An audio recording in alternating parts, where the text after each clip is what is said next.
So the next chapter which we are going to talk about is Law and Order Administration, which is chapter 13 of paper 2 of Public Administration. ठीक है, law and order बोलते हैं तो सबसे पहला और important ministry जो सामने आता है वो है होम मिनिस्ट्री. ठीक है, तो होम मिनिस्ट्री के बारे में बात करते हैं. The ministry of home affairs has many responsibilities.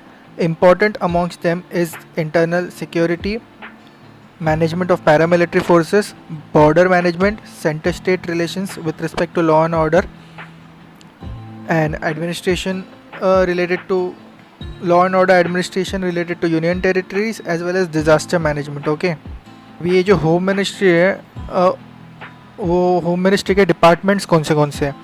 इसमें आते हैं डिपार्टमेंट ऑफ इंटरनल सिक्योरिटी. पहला, it deals with the Indian Police Service, Central Police Forces, internal security and law and order, insurgency, terrorism, Naxalism, activities of doubtful foreign agencies, rehabilitation of immigrated people, granting of visa, immigration matters, security clearances, etc.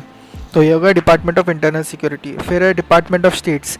It deals with the centre states relations, inter state relations, administration of union territories, freedom fighters pension, human right, prison reforms, police reforms.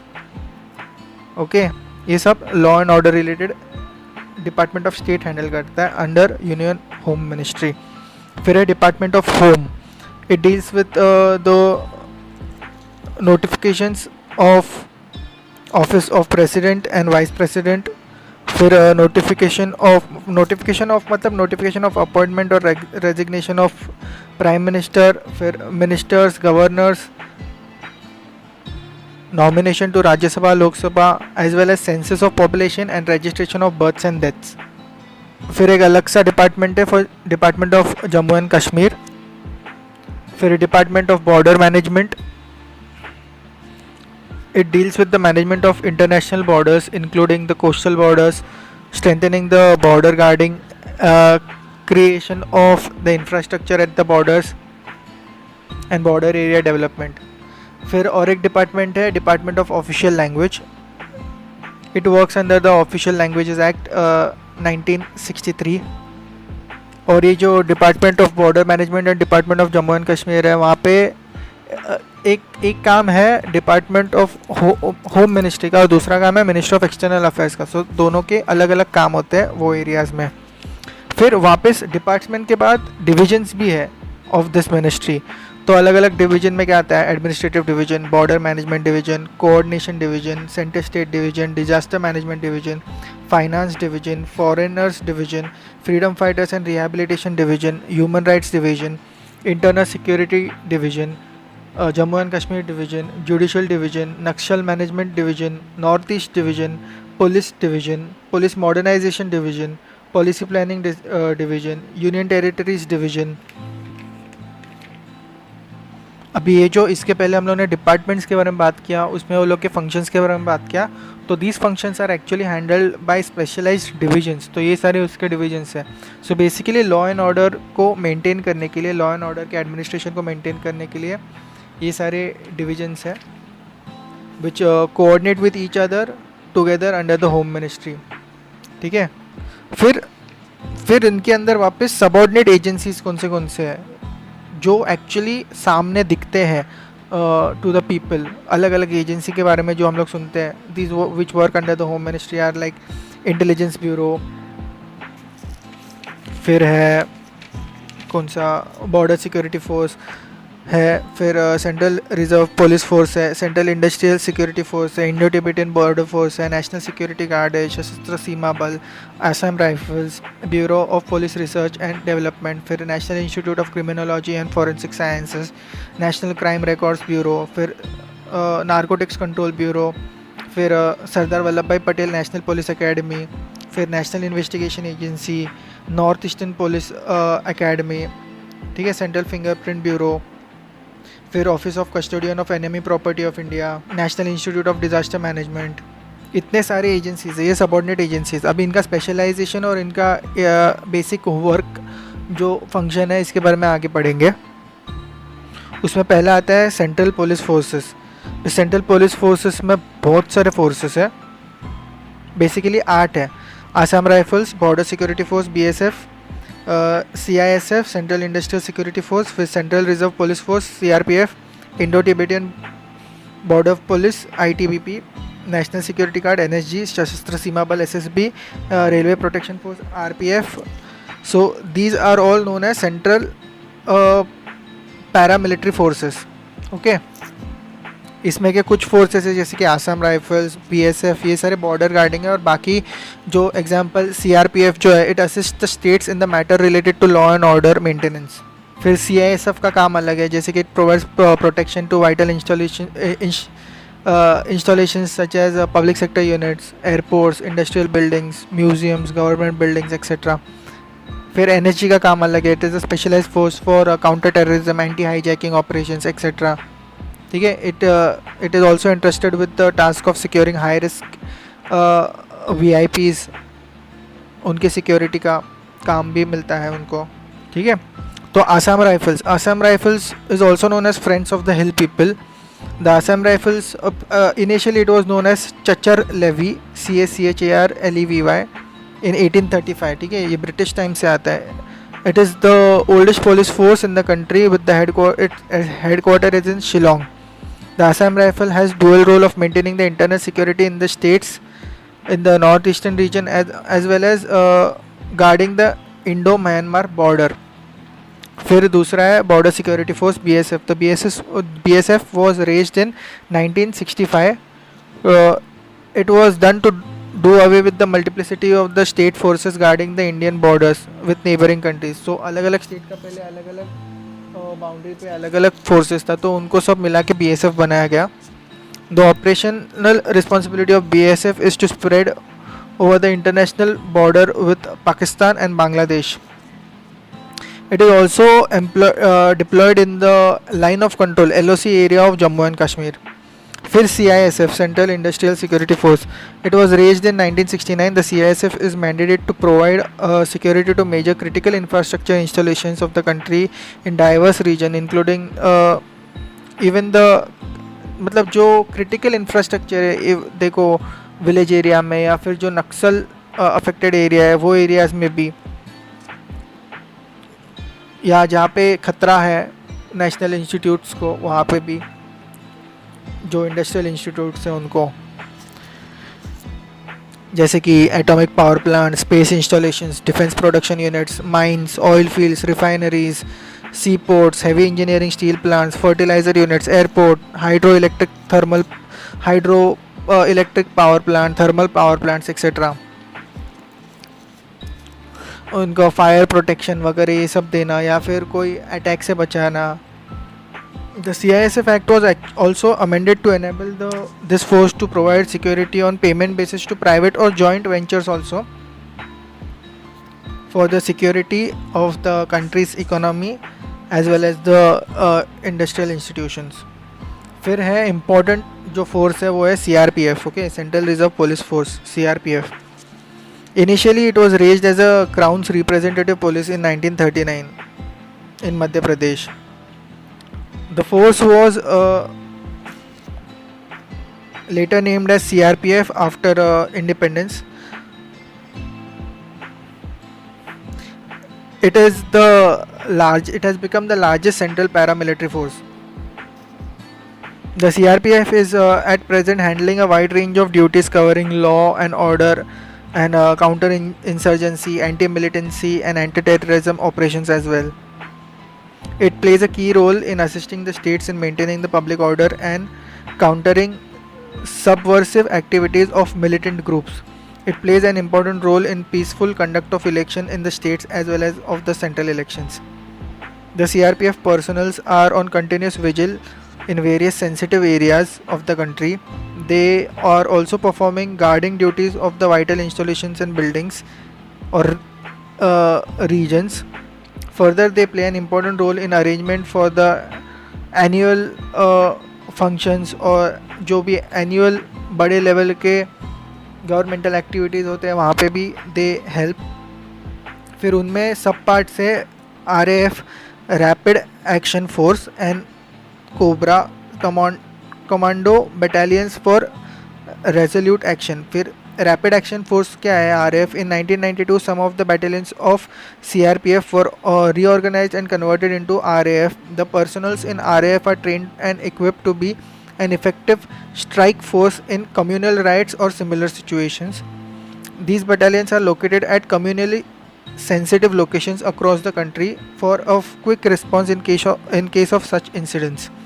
फिर दूसरा ही CRPF में सब part है commando battalion resolute action cobra.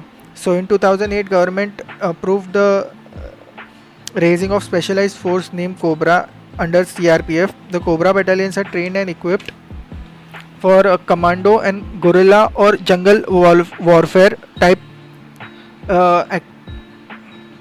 operations, for quick intelligence based quick action based operations, in especially in the areas affected by left wing extremism.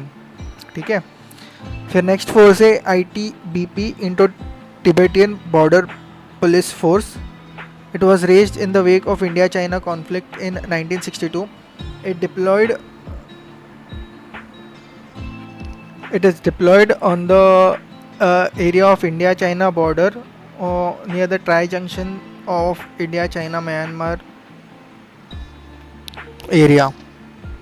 The ITBP also provides security to VVIPs and VIPs and protects the vital installations as well, which include Rashtrapati Bhavan, Vice President's House, Parliament House, Raj Bhavan in Sikkim and Arunachal Pradesh, etc. They also provide security to Yatris of Kailash Mansarovar Yatra since 1981. It has actually been designated as the first responder in the Himalayan in case of Himalayan disaster management operations. फिर next agency is national security guard NSG. ये सारे central police forces के under आते हैं. NSG was set up in 1984 as a federal contingency deployment force for combating terrorist activities with the view to protecting the state against the internal disturbances. It is a task-oriented force and has two complementary elements in form of Special Action Group SAG comprising of Army personals and Special Rangers Group SRG comprising of personals drawn from central polices or state police forces. The NSG commandos are trained in the high-risk tasks like counter-hijacking, counter-terrorist operations. They are also assigned the task of providing mobile security protection to designated high-risk VIPs. The NSG commandos are also deployed to provide security to cover during important events like Republic Day, parliamentary sessions, Independence Day, visits of VVIPs during national importance seminars, conference. In addition, they perform duties as sky marshals to cover designated domestic and international flights, any rescue operations or any operation, particularly any operation related to terrorism, NSG handles. फिर है 7th सशस्त्र सीमा बल, the SSB. ठीक है. Actually, Special Service Bureau was set up in 1963 in the wake of India-China conflict of 1962 to build up the morale and capacity in the border population against the threats of subversion, infiltration and sabotage of border areas. It became a border guarding force in 2001 where it was renamed as Sashastra Seema Bal. The SSB has been given the border guarding responsibilities along with the Indo-Nepal and Indo-Bhutan borders also. In battalions, they have also been deployed to election duties and internal security duties in Naxal affected areas in the northeast areas as well. फिर next है Railway Protection Force. RPF has been constituted under the Railway Protection Force Act of 1957 for the better protection and security of railway property and tracks, ensuring smooth traffic cargo of passengers. The RPF is actually controlled by Central Railway Ministry itself. ठीक है. अभी ये हो गए central police forces हो गए. अभी next we are going to talk about central police organisations. Okay, इसमें क्या क्या आता है? Bureau of police research and development, फिर national crime records bureau. NCRB was set up in 1986 to function as a clearing house of information on crime and criminals, including those operating at national and international levels. to assist the investigators by linking the crime to the perpetrators, collection and processing of crime data, crime statistics, fingerprints, coordinating the information and the investigators, guiding and assisting the state criminal record bureaus, and providing training to the police officers in this domain. NCRB endeavors to empower Indian police with the information technology and crime intelligence infrastructure to enable them to effectively and efficiently enforce the law and improve the public service delivery.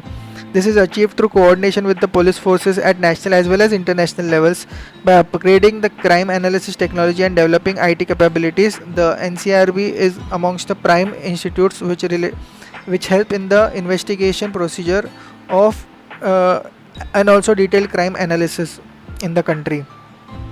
फिर है central fingerprint bureau, फिर है directorate of forensic sciences. Okay, directorate of forensic sciences came into existence इन 2003. ठीक है, तो forensic sciences की अलग अलग लेबोरेटरीज है कोलकाता, हैदराबाद, चंडीगढ़, ऐसे एरियाज़ में. बहुत वाइड रेंज फॉरेंसिक साइंस में basically is a wide range of analysis of crime. इसमें बहुत सारी चीज़ें आती हैं जैसे कि white collar crimes, DNA fingerprint techniques, forensic explosives, crime scene management, R&D of the crime scene, crime analysis, फिर documents, forensic auditing, credit card frauds भी आते हैं, फॉरेंसिक टॉक्सिकोलॉजी आता है, detection of metallic poisons in the food आता है, फिर audio visual examination भी आता है. ठीक है, फिर बॉडी एनालिसिस, सब कुछ आ जाता है ऑलमोस्ट फॉरेंसिक साइंसेस में. फिर नेक्स्ट है national institute of criminology and forensic sciences, फिर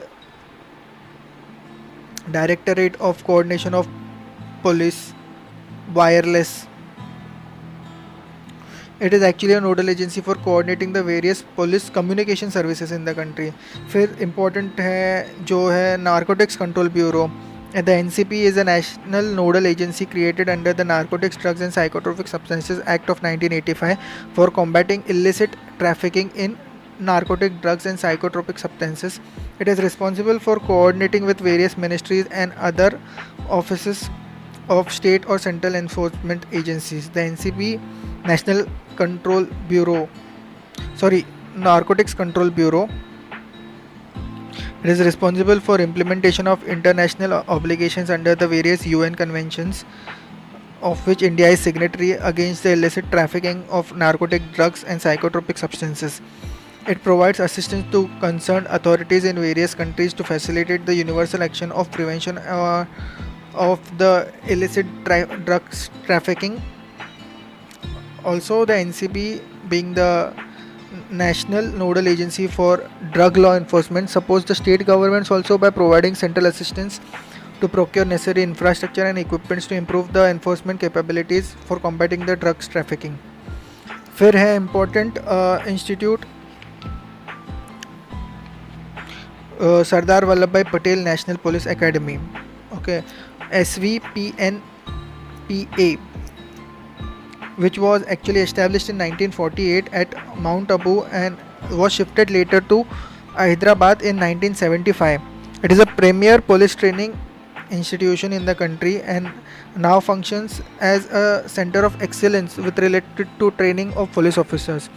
The academy conducts both basic and in-service courses for IPS officers at various levels. Besides, it conducts the induction training for SPS officers on their induction to IPS. मतलब जो state police services से बाद में IPS बनते हैं उनके लिए. The academy runs special courses to train the trainers also as well as the instructors of police training institutions from the various state as well as central police forces. The academy also conducts short duration courses for officers of Indian Administrative Service, also Indian Revenue Service, Indian Audit and Account Service, Indian Forest Service, and also officers of Judicial, Probation and Prison Departments, public sector undertakings, banks, insurance companies which have any relation to the maintenance of law and order aspect of police services. ठीक है, फिर next agency है north eastern police academy. ठीक है, it develops a specialization of police services related to northeastern areas. अब ये हो गया सेंट्रल पुलिस ऑर्गेनाइजेशंस. अब we are going to talk about central intelligence agencies. Intelligence agencies में पहली है इंटेलिजेंस ब्यूरो, द आईबी बोलते हैं उसको. IB is the internal intelligence agency of the country. It is placed under the control of Central Home Ministry. It is responsible for collection and processing and dissemination of internal intelligence. It has its branches in all the state capitals and important cities of the country. The main role of IB is to collect intelligence about the terrorist and subversive activities and adopt strategies to counter the threats to the internal security of the nation. It advises and directs the state related to the intelligence of the security matters. The IB is a legacy of actually the British rule. It was established in 1887. Thus, it is about 120 plus years old and also amongst the most oldest intelligence agencies of the world. ये IB हो गया internal के लिए. Now raw is research and analysis wing. The raw is the external intelligence agency of the country. It is placed under the control of Central Cabinet Secretariat. It is responsible for collection of external intelligence and launching any operation related to the external intelligence to safeguard our country. It also provides an assessment of political and military developments in the foreign countries, particularly in the neighborhood countries, and thus enables the authorities to take the necessary decision or action or develop the policy or the foreign policy or the defense policy related to the neighboring countries as well as any international countries. The RAW was established in 1968. Until this time, IB was dealing with both the internal as well as जो intelligence bureau था पहले, it was dealing with both internal as well as external intelligence. However, after the Indo-China War of 1962, and also the Indo-Pak War of 1965, there was the country witnessed a need of a specialized agency for internal intelligence as well as external intelligence. Hence, IB was bifurcated in 1968, and the external intelligence operations were entrusted with the newly created RAW, and internal intelligence का IB के पास, intelligence bureau के पास रखा गया था. ये फिर intelligence agencies में दूसरी एजेंसी है, नहीं तीसरी एजेंसी है central economic intelligence bureau. The CEIB is the nodal agency on economic intelligence.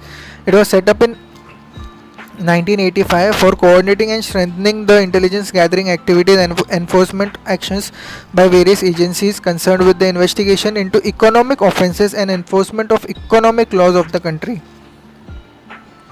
The Central Economic Intelligence Bureau functions as the secretariat for the Economic Intelligence Council and the coordinator for the economic intelligence in the country. फिर बाकी के जो intelligence agencies है, they are directorate of central excise intelligence, directorate of revenue intelligence, फिर एक है financial intelligence unit. It has been set up in 2004 for collection and sharing of financial intelligence through effective national, regional as well as global network to combat money laundering and related crimes. खास करके it receives information after, मतलब higher information analysis is done after the prevention of money laundering act of 2002. फिर national technical research organisation है. तो ये सारे हो गए सेंट्रल इंटेलिजेंस एजेंसीज. ओके, अभी बात करते हैं सेंट्रल इन्वेस्टिगेशन एजेंसीज. इसमें पहली है National Investigation Agency NIA.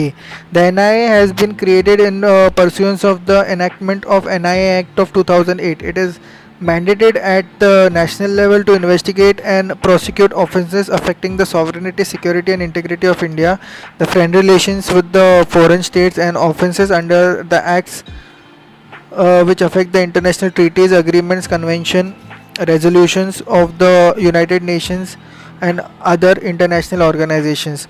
Therefore, the NIA was created by the Parliament to enable the detection, prevention, investigation and prosecution of terrorism related incidents in India on a national scale. It is the only exclusive counter-terrorism agency in the in the country. It is a law enforcement agency dedicated towards countering terrorism anywhere in country at any time. It is not merely a post-incident investigation agency but also a pre-incident disruption agency. A workshop on NIA was organized by Ministry of Home Affairs in 2009 to explain the legal framework to fight the terrorism in the country.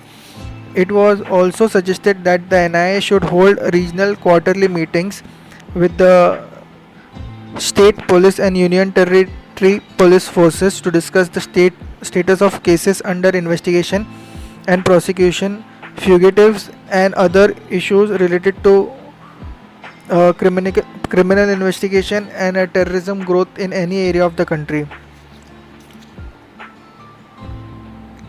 The NIA was created after 2008 Mumbai terror attacks, okay, as a central agency to combat terrorism. Okay, ये सबसे exclusive agency है to combat terrorism in India. फिर next central investigation agencies में कौन सी आती है? CBI, central bureau of investigation. The CBI was established by a resolution in 1963. At present it has following divisions. एक तो एंटी करप्शन डिवीजन, फिर है economic offences division, special crimes division एक सबसे इम्पोर्टेंट डिवीजन है, फिर policy and international police cooperation division, फिर administration division, फिर डायरेक्टरेट ऑफ प्रोसिक्यूशन डिवीजन, फिर सेंट्रल फॉरेंसिक साइंस लेबोरेटरी का division. So the CBI is a multidisciplinary investigation agency of government of India and it undertakes investigation of basically corruption related cases at in a higher magnitude, for economic offenses and cases of any high profile crime. The CBI normally confines its activities in the anti-corruption field to the offenses committed by the employees of central government and union territories or even the public sector undertakings. The CBI takes up investigation of conventional crimes also, like murder, kidnapping, rape, etc., which are of any national importance or which are based on the reference from the state government, okay, or when they are directed by the Supreme Court or High Courts to take up such crimes. ठीक है, तो ये important concept है. The CBI also takes up the investigation of conventional crimes like murder, kidnapping, rape, etc. on the reference from the state governments or even when they are directed by the Supreme Court or High Courts. So the CBI acts as the National Central Bureau, like the Interpol of India. The Interpol wing of CBI coordinates its request for investigation related activities originating from Indian law enforcement agencies and also the member countries of the Interpol. ठीक है, तो ये interpole के साथ CBI coordinate करता है. फिर दूसरा सेंट्रल इन्वेस्टिगेशन एजेंसीज में कौन सी आती है? Directorate of enforcement. ठीक है, the directorate of enforcement came into existence in 1960. It is implementing two statutes. एक तो है foreign exchange management act FEMA of 1999 and Prevention of Money Laundering Act of 2002. It is also processing and recommending cases for preventive detention of offenders under Conservation of Foreign Exchange and Prevention of Smuggling Activities Act of 1975. Further, it is handling the restitutory work of any foreign exchange related organizations or acts or implementing law in the area of foreign exchange related organizations. या फिर ऐसा कोई money laundering का concept बाहर से आ रहा है या फिर इन कंट्री में ही ऐसा कुछ हो रहा है तो वहाँ पे एनफोर्समेंट डायरेक्टोरेट वहाँ पे it can do it's investigation. It can also work on cases under adjudication, trials, or even pending cases, whichever it is directed to investigate. Basically, the directorate is responsible for investigation of cases for the offences of money laundering A, B, for seizure or attachment of properties involved in the offences of money laundering. C. Prosecuting the persons accused of offences of money laundering. ठीक है. फिर let's talk about national, ये अलग से है. फिर next talk about national security council. ठीक है. अभी national security council NSC was established in 1998 under Vajpayee government. It is a high-powered multi-member body headed by the Prime Minister. Its members include Home Minister, Defence Minister, External Affairs Minister, Finance Minister, Deputy Chairman of Planning Commission और नीति आयोग. देखो national सबसे important post है national security adviser की इसमें.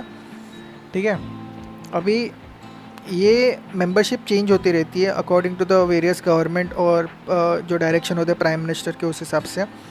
The NSC is the apex body which looks into the political, economic, energy and strategic security concerns of the nation. It provides functional support to the central cabinet in the formulation and implementation of national security policy. ठीक है. अभी the NSC is actually assisted by 3 organization. एक तो है strategic policy group. इसमें अलग अलग bureaucratic bodies के हेड्स है जैसे कि सेक्रेटरीज ऑफ इम्पोर्टेंट मिनिस्ट्री जैसे home defence external affairs finance etcetera. फिर गवर्नर ऑफ RBI. ठीक है. फिर scientific adviser to defence minister और ये सब लोग. फिर chiefs of army, navy, air force. फिर डायरेक्टरेट ऑफ इंटेलिजेंस ब्यूरो. ठीक है. फिर रिसर्च एनालिसिस विंग.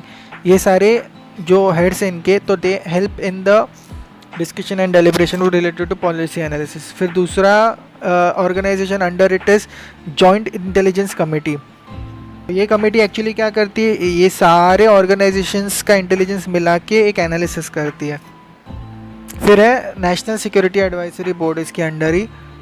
ये क्या करती है, इसमें सारे एक्सपर्ट्स हैं अलग अलग फील्ड्स के जैसे कि security, external security, internal security, foreign affairs, strategic analysis, defence, economics, science, technology, atomic energy etcetera. और दे हेल्प, ये एक्सपर्ट्स मिलके लॉन्ग टर्म पॉलिसी के पोस्टुलेशंस देते हैं on which the policy is develop. ठीक है. तो basically the role of NSA क्या है, national security agency, sorry NSA is national security adviser. ठीक है. ये एक इम्पॉर्टेंट पोस्ट है in the national security council. ठीक है.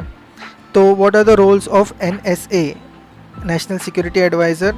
एक तो he is the member of NSC and he is selected by the prime minister. He is usually an eminent person who has the confidence of the Prime Minister. He is the principal advisor to the Prime Minister, the Central Cabinet and the NSC on the internal as well as external security issues.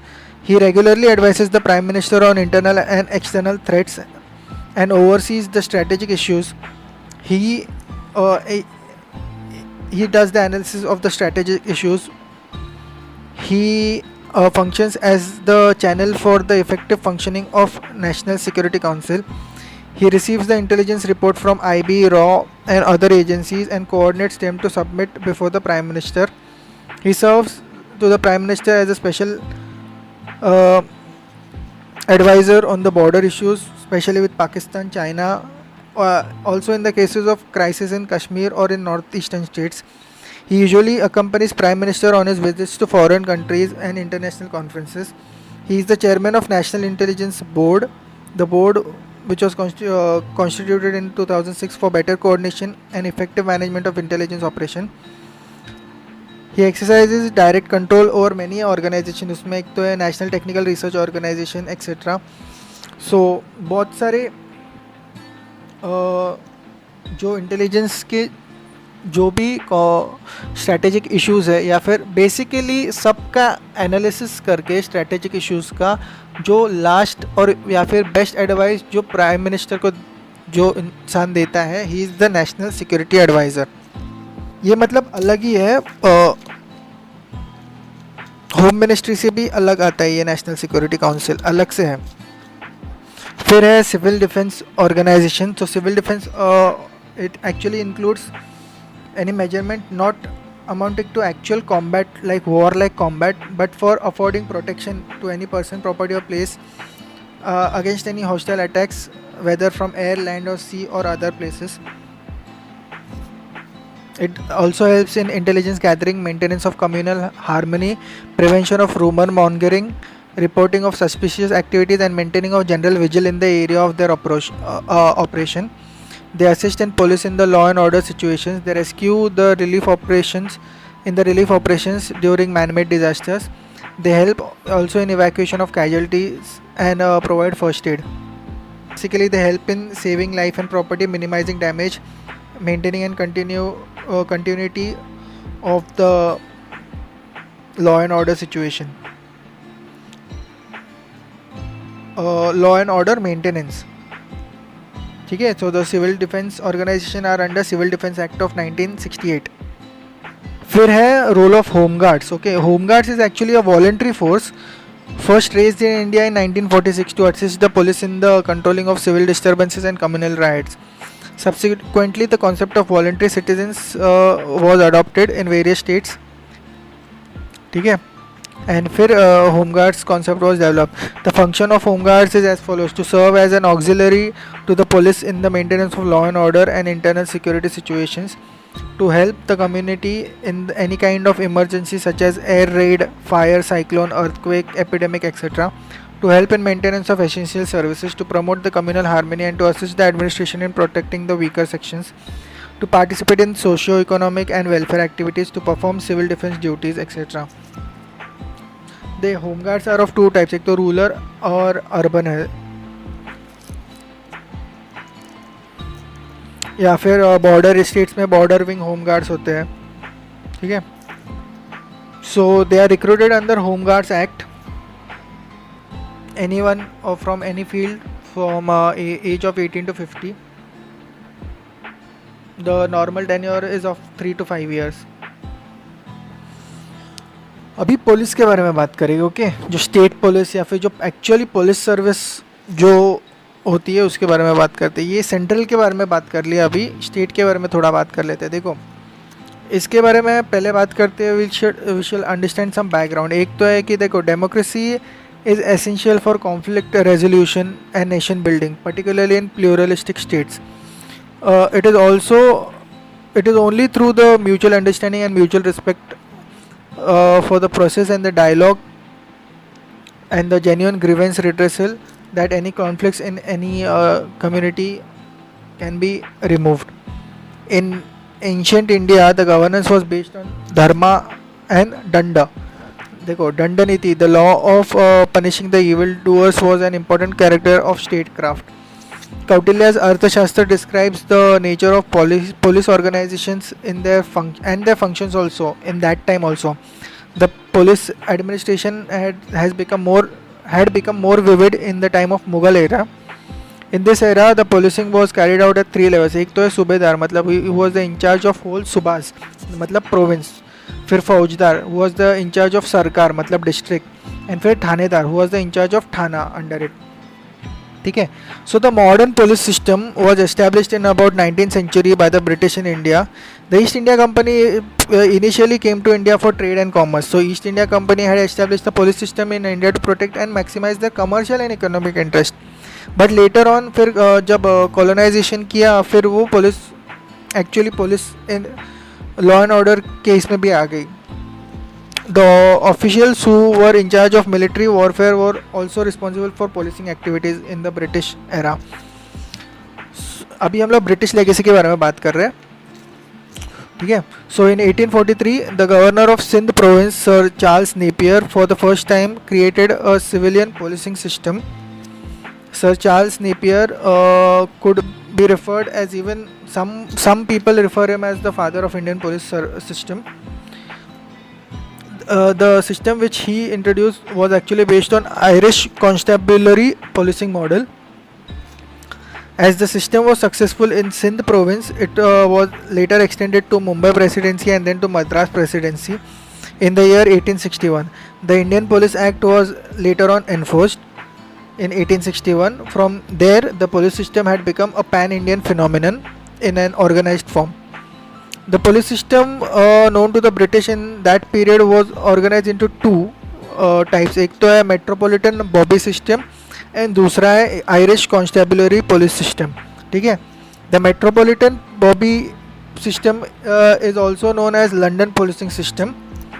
In 1829, Sir Robert Peel came out with a model of police system. ठीक है. This model was known as Metropolitan Bobby system. The system had the motto of police is public and public is police. That means everybody is actually police. But just one section of the society needs a specialized training and specialized skill. Okay.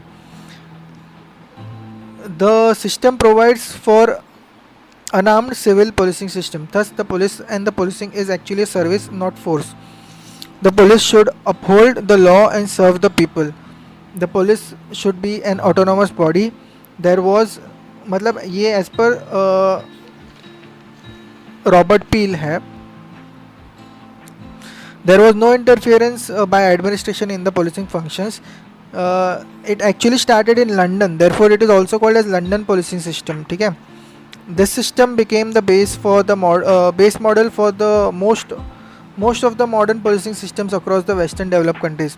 On the other hand, the Irish constabulary policing system was modeled on the military-based civilian policing system. The motto of this system is to unquestionably follow the orders of the superiors, and the police is a force, not a service. This means it is strict in its form towards public. मतलब जो metropolitan था police type, it was more service oriented, and Irish जो था it was more force type. ठीक है. Sir Charles Napier adopted the Irish constabulary policing system in the Sindh province first time in India in 1843. This model was extended to Mumbai, then Madras Presidency, and during this period actually Lucknow was the only exception which followed the model similar to the metropolitan policing system. ठीक है. अब जो British legacy है, जो British legacy in the law and order is basically categorise into 3: structural, institutional and cultural legacy. फिर structural legacy में क्या आता है? एक तो है रीजनलाइजेशन ऑफ पुलिसिंग सिस्टम. मतलब आयरिश कॉन्स्टेबुलरी सिस्टम को एक तो पैन इंडिया कर दिया, and every province had adopted the Irish constabulary system, और ईच प्रोविंस का खुद का ऑटोनोमस इंडिपेंडेंट सिस्टम था. ठीक है. तो हर एक रीजन के लिए अलग अलग अपने हिसाब से आयरिश कॉन्स्टेबुलरी सिस्टम बन गया था ब्रिटिश टाइम में. फिर adoption of IG system. The Indian police system after independence adopted the IG system of British India. The police administration was headed by the Inspector General of Police, and later by 1980s a superior post of Director General of Police DGP was created. वो actually hierarchy क्या है police का will later on study. फिर dual control का concept जो section 4 of police act था. मतलब district level पे जो पुलिस है, SP will function under the general control and direction of DM. मतलब डीएम एंड एसपी दोनों डुअल कंट्रोल हो गए. मतलब जो आईजी सिस्टम है it is characterised through dual control. फिर जो थानाज का कॉन्सेप्ट है, जो भी पुलिस के साथ इंटरेक्शन होता था वो थाना लेवल पे होता था. ठीक है. वो टाइम पे. और जो डिस्ट्रिक्ट का पुलिस है it was headed by superintendent of police, so he used to handle this interactions. मतलब ये जो कॉम्पोजिशन ऑफ पुलिस सिस्टम है it is more triangular type. मतलब क्या, बहुत ही वहाँ से ही ये कॉन्सेप्ट इंडिया में आया है. और फिर इंडियन पुलिस आज के टाइम में जो टॉप लेवल पोजीशंस है डीएसपी वगैरह, उसके ऊपर वो पोजीशंस के ऊपर इट इज़ लेस देन 1%. फिर about 12% is about for lower supervisory officials like inspector, SI, ASI, and जो 87% अबाउट जो है ना जितना police force it is head constable and below. ठीक है. तो ऐसा ये बहुत ज़्यादा ऊपर के, जो जितना ऊपर जाता जाता है उतना छोटा बनता जाता है सिस्टम. फिर है commissioner system. So in 20th century, the British India administration, the British recognized that the policing issues of urban areas are quite different from the rural regions. Thus, the British introduced the commissioner system in urban areas. It was introduced first in the Bombay Presidency for a first time, and then subsequently it was extended to Madras, Kolkata, Hyderabad presidencies. After independence Indian police also adopted the commissioner system and many urban areas. So ये हो गई structural legacy. फिर है institutional legacy. Institutional legacy सबसे important factor है Indian police act of 1861. ठीक है, उस हिसाब से वो इंस्टीट्यूशनलाइजेशन हो गया था पुलिस का, वही कंटिन्यू हो रहा है, इसके लिए उसको लेगेसी बोलते हैं. Though some states have come up with various acts related to their states like Bombay police act in 1951. It was related to both Gujarat and Maharashtra. फिर Kerala police act of 1960, Karnataka police act of 1963, Delhi police act of 1978. So they are also इनका criticism ये है, एक तो दे आर replica और an extension और modification of Indian police act of 1861 only. फिर दूसरे जो अलग अलग एक्ट्स जो आए, ये इंपॉर्टेंट इंडियन पुलिस एक्ट था. फिर दूसरे ऑल्सो इंपॉर्टेंट जो एक्ट्स थे जैसे कि criminal procedure code CRPC, civil procedure code, Indian arms act, Indian evidence act, Indian penal code act, ये सारे इंडियन पीनल कोड एक्ट का ये सारे जो एक्ट्स थे वही इंस्टीट्यूशनलाइजेशन हो गया है. वही टाइम पे जब ब्रिटिश के टाइम आए थे, वही टाइम से ये एक्ट्स वैसे ही इंस्टीट्यूशनलाइज हो गए Indian law and order administration में. ठीक है, फिर provisions of Indian police act 1861, उसमें बहुत सारे सेक्शंस इंपॉर्टेंट उसमें के कौन से हैं, देखो सेक्शन 23. इसमें it provides for the role of police. ठीक है, like it is to follow the orders of the superiors without question, to maintain law and order, ये रोल्स है. फिर सेक्शन 15 है, the section 15 of Indian police act provides that the state can maintain reserve forces to address problems like riots, internal disturbances, etc. ठीक है, और फिर section 30 है, the section 30 of Indian police act of 1861 provides for the police to authorise public assembly और procession और to not authorise them. ठीक है, तो ये डिस्क्रिशनरी पावर दिया जाता है पुलिस के पास अंडर सेक्शन 30. फिर सेक्शन 40 है, नहीं सेक्शन 44 है, it provides for maintenance of station diaries by lower supervisory officials like constable, head constable, sub inspector and inspector on daily basis of their activity. फिर बाकी के डिस्क्रिशनरी पावर्स जैसे कि search, arrest, वो है. ये हो गया इंस्टीट्यूशनल लेगेसी. अभी है कल्चरल लेगेसी. कल्चरल लेगेसी मतलब क्या, उसमें एक तो है association with glamour of police, मतलब जितना हायर पोस्ट होगा उतना ग्लैमर आ जाता है. So this was even visible in Mughal era also and even in ancient time also, और ये आज भी दिखता है. ठीक है, और एक तो है police is considered even today it is considered as a force, not a police service in the public image.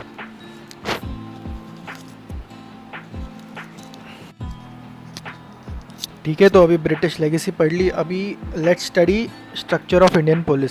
ठीक है, देखो each state and union territory of India has its own separate police force. मतलब ये कहाँ से आया, the 7th schedule और 7th schedule से पुलिस को स्टेट सब्जेक्ट बनाया गया है. ठीक है, अभी देखो दो सिस्टम है, एक तो है IG सिस्टम और दूसरा है कमिश्नर सिस्टम. ठीक है, अभी IG सिस्टम को पहले डिस्कस करते हैं. The IG system is the traditional police structure followed by which was followed by British India and the Indian police system has also adopted this structure after the independence. ठीक है, और उसमें थोड़े से मॉडिफिकेशन भी किए गए हैं. तो अभी एक hierarchy we are going to discuss. So पहला तो ये सिस्टम में सबसे ऊपर की पोस्ट जो है वो है DGP की. ठीक है, the state police is headed by DGP, director general of police. फिर the state is divided into various police zones which is headed by IG, which is inspector general of police. ठीक है, तो DGP, उसके बाद IGP, उसके बाद DIG, deputy inspector general of police, DIG, who controls range, police ranges, मतलब police Jones को police ranges में डिवाइड किया गया. उनके हेड होते DIG. फिर रेंजेस को is ranges are police ranges are divided into districts. ठीक है, it is headed by SP, Superintendent of Police. फिर district is divided into subdivisional area which is headed by DYSP or DSP, which is Deputy Superintendent of Police. Then subdivisional area is divided into police circles, which is headed by Circle Inspector. फिर the police circle is divided into various police stations. ठीक है, police stations which are headed by Station House Officer, who is of the rank of either inspector or sub inspector. ठीक है, फिर after that police station is divided into police beats or चौकीज, which is handled by police staff. उसमें आते ASI, head constables and constables. ठीक है, again will revise it fast. तो एक तो है पहले DGP ऑफ द स्टेट, फिर IGP ऑफ पुलिस जोन्स, फिर DIG ऑफ पुलिस रेंजेस, फिर SP फॉर अ डिस्ट्रिक्ट, फिर DSP और DYSP for sub divisional area, फिर circle inspector for police circles, फिर इंस्पेक्टर और sub inspector for SHO which is the SHO for police station. और फिर आते हैं पुलिस बीट्स और पुलिस चौकीज़, वहाँ पे हेड कांस्टेबल और कांस्टेबल्स. ठीक है, और ASI असिस्टेंट सब इंस्पेक्टर. ठीक है, the IG system is under dual control. This means every police in the police hierarchy is controlled by both higher police official as well as a civilian officer. मतलब यहाँ पे क्या, the magisterial and regulatory functions like licensing and issuing permits are under district head which is the collector. तो dual control हो गया district में, समझो. SP भी कंट्रोल करेंगे एक टाइप ऑफ फंक्शंस को और डिस्ट्रिक्ट कलेक्टर भी हेड करेंगे. तो ये हो गया डुअल कंट्रोल. तो ये था IG system. Now let's talk about commissioner system. तो देखो, एक टिपिकल टाइप ऑफ जो कमिश्नर सिस्टम्स था उसमें बहुत सारे मॉडिफिकेशन किए गए. Of late many additional positions such as joint and additional commissioners have been introduced in the classical structure by many states. अलग अलग स्टेट अलग अलग टाइप ऑफ हायरार्की भी यूज़ कर सकता है यहाँ पे. The commissioner system is established through an executive order or a legislative order. This particular executive or legislative order defines the structure of the commissioner system as well in that state. The rank of the commissioner is not fixed. The rank rather varies from state to state. मतलब for instance Delhi Police Commissioner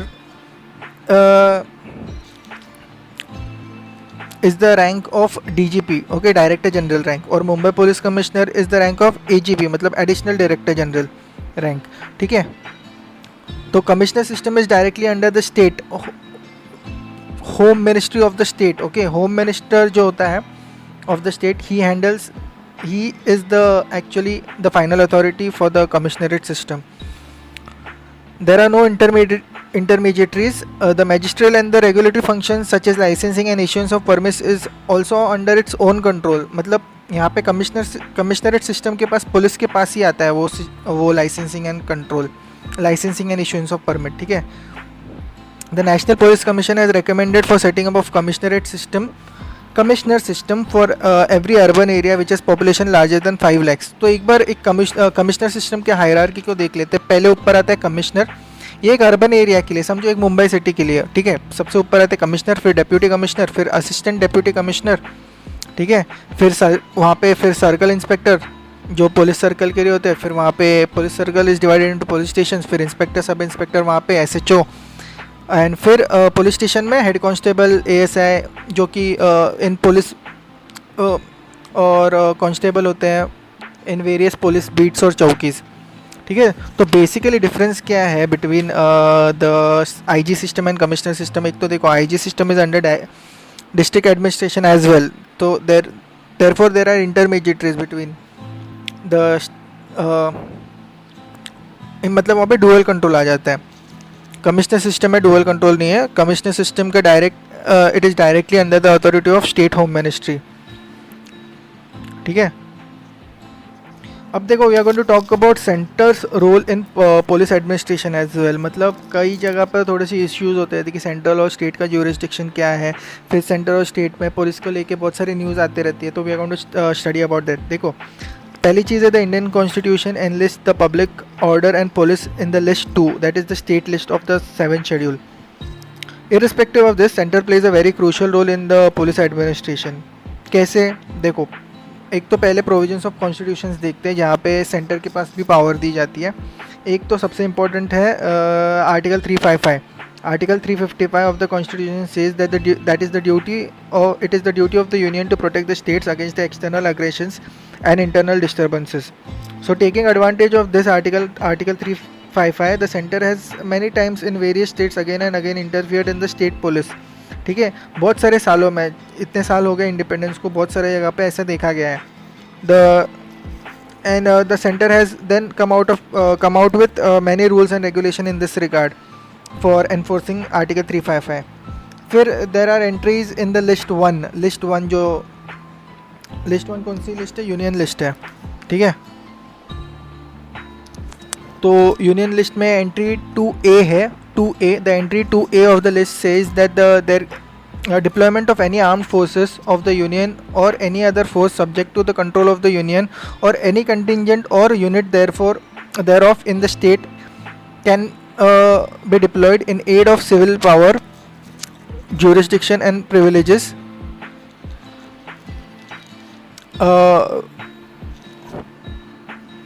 if it is required. तो इस concept से the centre maintains paramilitary forces and it can deploy it in the states as per its requirement. फिर entry 8 है. Entry 8 of list 1 of मतलब जो union list है, it mentions Central Bureau of Intelligence and Investigation. ठीक है, so under this entry central government collects information also and it can also investigate in states. और फिर मतलब बहुत सारी एजेंसीज है सेंटर ने बनाया है, CBI, RAW एक्सेट्रा, IB. उस हिसाब से it can investigate in states also.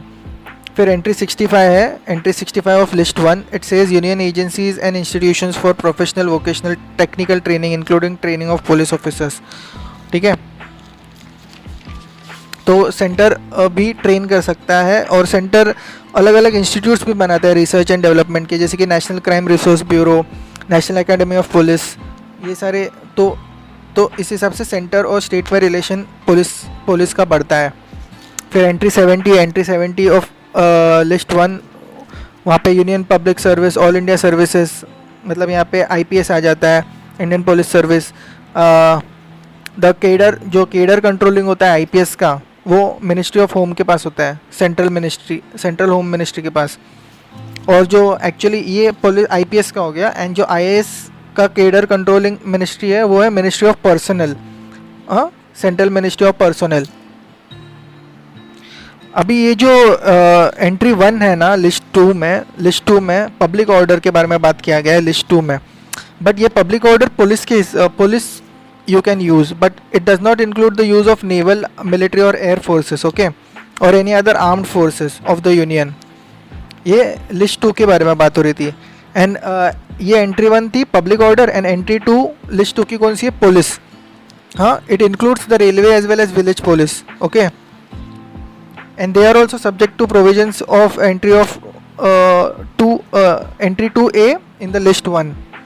मतलब क्या? Deployment of any armed forces when the union requires. ठीक है, अब ये सारे इतने टेक्निकल टर्म्स थे. बेसिक अगर आपको समझ में आ गया होगा कि कॉन्स्टिट्यूशन में ही बहुत सारे आर्टिकल्स या फिर लिस्ट, जो हमारे 3 लिस्ट है उसमें भी बहुत सारे सेक्शंस है या फिर एंट्रीज़ है, वहाँ पे जो प्रोविजंस है उस हिसाब से सेंटर एंड स्टेट का बहुत सारा इंटर रिलेशनशिप है with respect to the police administration in India. और कई जगहों पे फिर सेंटर और स्टेट का इंटरफेरेंस होता है एक दूसरे के ज्यूरिसडिक्शन में. ठीक है, तो फिर इंडिया का क्रिमिनल जस्टिस सिस्टम जो है ना, it is actually an umbrella law which covers criminal procedure code, civil procedure code, Indian penal code of 1862. तो ये सारे बेसिक्स है जो एक्चुअली इंडिया के क्रिमिनल जस्टिस सिस्टम को कवर करते हैं. The police is an integral part of the criminal justice system. The criminal justice system is defined in list 3, that is the concurrent list, okay. Thus, the center plays a major role in framing the rules and regulation in relation with this criminal justice system because it is in list 3, concurrent list. ठीक है, अब there is a high need of modernisation and coordination between police systems, ठीक है। तो अलग अलग modernisation के लिए स्टेट भी अपने रिसोर्सेज खर्च करता है पुलिस सिस्टम पे, एंड सेंटर भी करता है। सो सेंटर बहुत सारे रिफॉर्म्स लाता है, स्टेट बहुत सारे रिफॉर्म्स लाता है। तो वो परसेंटेज जो है it depends on various policies of the state as well as centre with respect to modernisation of police forces, ठीक है। फिर कोऑर्डिनेशन का इशू आता है कभी कभी। देखो, the centre is responsible for coordination of police system in the entire country. The coordination is very critical when it comes to interstate issues, ठीक है। जैसे कि एक स्टेट से दूसरे स्टेट में जाके कोई क्रिमिनल को पकड़ना है, या फिर एक्स्ट्राडिशन करना है क्रिमिनल का कोई बाहर के कंट्री से भी। तो इसमें सब बड़ी बड़ी एजेंसीज आती है, जैसे कि CBI has to contact Interpol to extradite an Indian criminal. Example कौन सा था, एक Abu Salem was extradited from Portugal. और बहुत सारे इश्यूज है जहाँ पे बहुत सारे जो लॉ इन्फोर्सिंग एजेंसीज हैं उनका कोऑर्डिनेशन चाहिए, जैसे कि नक्सलिज्म, टेररिज्म, ऑर्गेनाइज क्राइम्स। तो यहाँ पे सेंटर बहुत ज़्यादा इम्पोर्टेंट रोल प्ले करता है in terms of coordinating the various agencies, ठीक है। अभी deployment of paramilitary forces as we had discussed पहले जो टेक्निकल टर्म्स में, देखो सेंटर याद रखना, जो एंट्री 2A है ऑफ लिस्ट 1 यूनियन लिस्ट, उसमें है concept of deployment of paramilitary forces by the union, जो सेंटर है as per the requirement of the situation, ठीक है। The paramilitary forces are deployed by the centre in the states during communal riots, disorder, protest, हड़ताल, जब state police को handle करना मुश्किल पड़ जाता है। द सेंटर में deploy this forces either on the request of the state, और it can do it unilaterally by its own discretion also. So यहाँ पे ये जो पॉइंट है ना, जो डिप्लॉयमेंट ऑफ पैरामिलिट्री फोर्सेस है, वहाँ पे स्टेट और सेंटर में अगर समझो दो अलग अलग पार्टीज़ हैं या दो अलग अलग फिलोसफीज़ है स्टेट और सेंटर की, तो वहाँ पे थोड़ा सा इश्यूज़ हो जाता है, कॉन्फ्लिक्ट ऑफ इंटरेस्ट हो जाता है। So there have been many instances between the state and the center on this on the concept of unilateral development or unilateral deployment of paramilitary forces in the state. So कभी कभी state को पसंद नहीं आता, कभी कभी centre को push करना पड़ता है to maintain law and order. So देखो, article 355 provides the union for the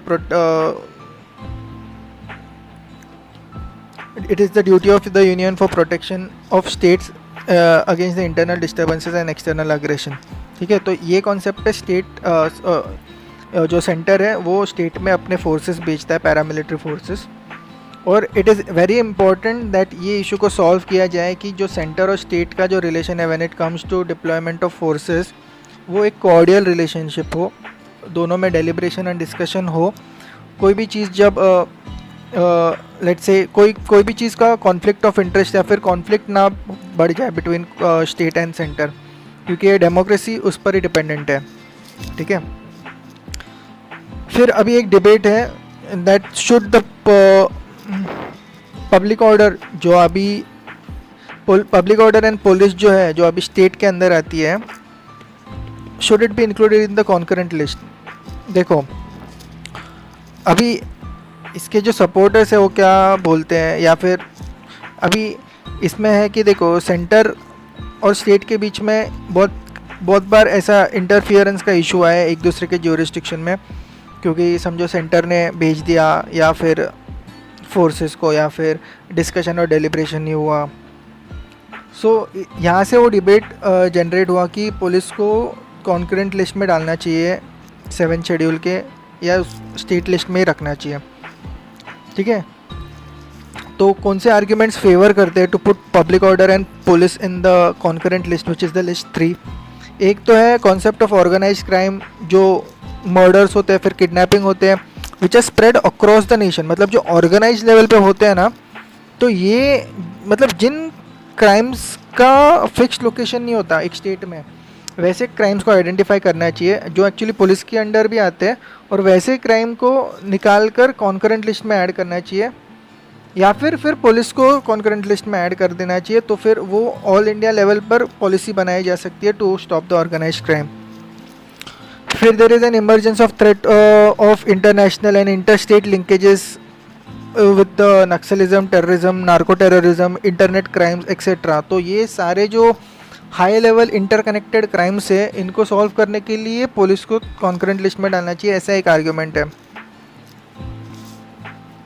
but however ये जब डिबेट आया तब most of the states have oppose this concept because they feel that moving the public order and police in the concurrent list, the states fear that they might lose the autonomy enjoyed by the state with respect to the handling of public order and police। और सब अगर centre के पास ही चला जाएगा तो state की autonomy कम हो सकती है, ठीक है। फिर मॉडल पुलिस एक्ट आई थी। ये कॉन्सेप्ट मॉडल पुलिस एक्ट में क्या क्या बेसिक्स थे, एक तो फंक्शनल ऑटोनॉमी कैसी बढ़ाई जा सकती है, फिर प्रोफेशनलिज्म कैसा बढ़ाया जा सकता है, फिर एक चीज़ थी इम्प्रूव्ड सर्विस कंडीशंस। देखो it included rationalising their working hours, okay, जैसे कि 1 डे ऑफ, या फिर health care, housing, legal facilities for police personnels, financial security, ठीक है, to the next kin of those who may die in service, ठीक है, insurance है, allowances है, एंड बहुत सारी चीज़ें हैं, इसके बारे में बात की गई थी इन मॉडल पुलिस एक्ट। अब let's talk about the reforms in police, okay. अभी जब रिफॉर्म्स इन पुलिस के बारे में बात आती है तो 4-5 नाम हमेशा याद रखना है। एक तो है नेशनल पुलिस कमीशन, फिर जूलियो रिबेरियो कमेटी, फिर के पद्मनाभिया कमेटी, फिर Malimath committee, Soli Sorabjee committee and K T Thomas committee, ठीक है। अभी द नेशनल पुलिस कमीशन जो है वो it was actually appointed in 1977 with reference to covering the police organization, its role, functions, accountability, relation with public, political interference, misuse of power, evaluation of its performance, etc. This was the first commission appointed at the national level after independence, okay. The commission produced about 8 reports between 1979 to 1981 suggesting wide-ranging reforms in the existing police setup। अभी जो national police commission था, what did it suggest, we have listed down some points. उसमें आते हैं, एक तो है to promote and preserve the public order, फिर है to investigate crimes and appropriate participation of legal proceedings shall be connected with the crimes investigation, then to identify the problems and situations that are likely to result in the commission of crimes, फिर to reduce the opportunities for commission of crimes by preventing, like example, patrolling and using other police measures, then to aid and cooperate with the relevant agencies of implementing appropriate measures for preventing the crimes। फिर उसमें they had also recommended the first report recommended for district inquiry authority, second report recommended for state security commission, फिर it also recommended for selection of chief of police, फिर it also recommended on statutory tenure of service, it also mentioned about transfer and suspension orders का concept and its modification, फिर it also recommended about police commissionerate system for major cities। मतलब the commission recommended that for the cities with population more than 5 lakhs, commissionerate system shall be introduced। अभी जो समझो district inquiry authority का concept था, it was like district inquiry authority shall be established so that the people can file complaints against the wrongs of police. फिर जो selection of chief of police था, it was recommended that it should be selected from panel of 3 IPS officers and the panel should be prepared by a committee headed by panel shall be prepared by a committee headed by the chairman of Union Public Service Commission। फिर सबसे important recommendation था it was about the separation of investigation staff from law and order staff, ठीक है। फिर it also recommended for enactment of model police act, and finally it also talked about the police accountability. फिर an important case related to police reforms was Prakash Singh and others versus Union of India. So in 1995, Prakash Singh was the former DGP of Assam and UP, had filed a PIL regarding the police reforms in India. He mentioned about the critical linkage of reforms which are required for improvement of criminal justice system. फिर next important committee was Julio Ribeiro Committee of 1998. ठीक है. The recommendations were, एक तो पहला है कि state security commission हो consisting of minister in charge of police as the chairman of that committee, of that commission, state security commission, for and it shall take care of the police performance and accountability. Okay, so it was also called as the police performance and accountability commission. फिर है state security commission के बाद district police complaint authority as a non statutory body to examine the complaints from the public of police excesses, arbitrary arrests and detention, false implications in criminal cases, custodial violence, etc. तो यहाँ पे national human rights commission का concept को भी power मिला कि they can give their assistance in improving the police structure of India. फिर एक it also recommended police establishment board to monitor all the transfers, promotion and rewards and punishments. ठीक है, which shall be headed by DGP and other senior IPS members.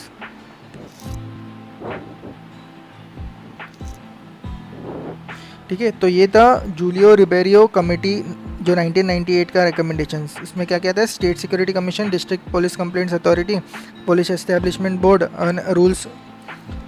Rules कुछ rules जो central government ने भी frame कर देनी चाहिए, which can be like model which can be used by all the states to develop the structure as per Julio Ribeiro committee. फिर K Padmanabhaiah committee, KPADMANABHAIAH committee of 2000. ठीक है, K Padmanabhaiah committee on police reforms in 2000. The committee actually identified 6 major weaknesses in the Indian police. एक तो था पहले inappropriate attitude और behavioral problems. फिर है perception of lack of fairness and impartiality in investigation amongst the people. फिर perception of police being an instrument in the hands of political elites. फिर है perception of police being a regime of force rather than a serving agency to the, and also the perception of rampant corruption and also delay in registration of crimes. In some cases there was no registration at all. तो ये सारे issues जो थे they were highlighted by के Padmanabhaiah committee.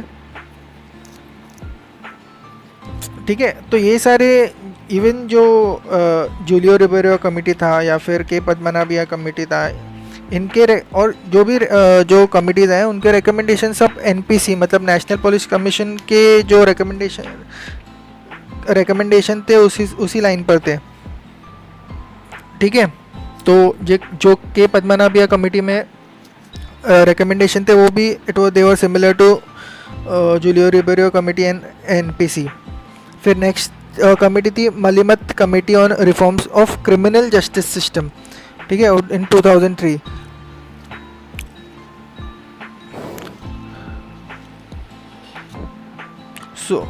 So this was highly focused on the development and modification of criminal justice system. फिर next committee थी Soli Sorabjee committee in 2005. It was also called as Police Act Drafting Committee. It submitted the Model Police Act of 2006 to Home Ministry. फिर let's talk about some Supreme Court's decisions on police reforms. So after all these committees coming again and again and giving police reform, Supreme Courts ने कुछ judgments दिए थे. तो उसमें पहला था to set up the State Security Commission in each state, and as per the discretion of the state, it shall be modeled on the NHRC model या फिर रिबेरियो मॉडल या फिर सोराबजी मॉडल, ऐसा सुप्रीम कोर्ट ने कहा, या फिर इनका कॉम्बिनेशन. फिर establishment of national police security commission which shall be headed by the home ministry. फिर setting up of police complaint authority. फिर appointment of DGP. The DGP should be appointed by state government out of the 3 names empaneled by a committee headed by the chairman of UPSC. The DGP should enjoy the tenure of 2 years irrespective of date of superannuation. ये था supreme court का decision. ऐसे supreme court अपने judgements और decision देता रहा है after every जो कमेटी आती रही, और फिर उनके रिकमेंडेशन कुछ यूज़ होते गए पॉलिसी बिल्डिंग में या फिर कुछ नहीं यूज़ हुए, तो सुप्रीम कोर्ट बीच बीच में अपना एक्टिविज़म करता रहा and it gave some decisions and judgments. फिर केटी थॉमस कमेटी था in 2009 which was also related to police reforms. तो बेसिकली जो अभी इन कमिटीज़ ने भी बहुत डिटेल में बात किया है, एंड इनका अगर क्रक्स निकाला जाए with respect to what actually the operational modifications which are required, और या फिर पुलिस रिफॉर्म्स बोल सकते हैं, तो अगर considering these committees as well as general discussions related to police reforms, we can see that there are some focus areas such as special provisions has been made for scheme of internal security, law and order, women security, availability of modern weapons, mobility of police forces, logistics supports, hiring of helicopters, guns, upgradation of police wireless networks, national satellite network, prisons. ये सारे focus area कुछ है जो बार बार आते हैं news में. फिर budgetary support का कॉन्सेप्ट है पुलिस रिफॉर्म्स में, ठीक है, मतलब बजटरी रिसोर्स कम पड़ता है तो centre and state should also increase the budgetary resources to police. फिर स्पेशल फोकस एरिया जैसे कि लेफ्ट विंग एक्सट्रीमिज्म के एरिया, नक्सल अफेक्टेड एरियाज़, ये एरियाज़ में ज़्यादा स्पेशलाइज्ड फोर्सेस भेजना, वहाँ पे अपग्रेडेशन करना, ट्रेनिंग इंस्टीट्यूट्स डेवलप करना, इन्वेस्टिगेशन फैसिलिटीज़ डेवलप करना, ये भी इम्पोर्टेंट है. फिर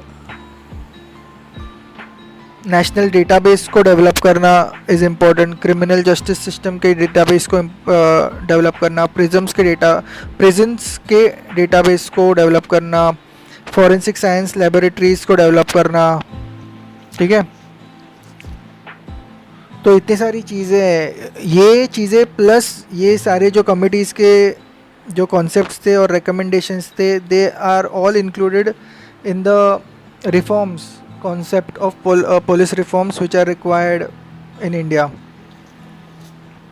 बहुत सारे न्यूज़ आते रहते जैसे कि कोई फेक एनकाउंटर का न्यूज़ या फिर कस्टोडियल डेथ का न्यूज़. ये सारे जो इम्प्रेशन बनते हैं पुलिस स्ट्रक्चर पे या पुलिस पे, द पुलिस रिफॉर्म्स शाल ये भी मेंशन करते हैं that the police system shall work towards improving it's public image by developing public and police friendly relations, ठीक है. और उसके लिए अलग अलग projects the police can use in their own jurisdiction.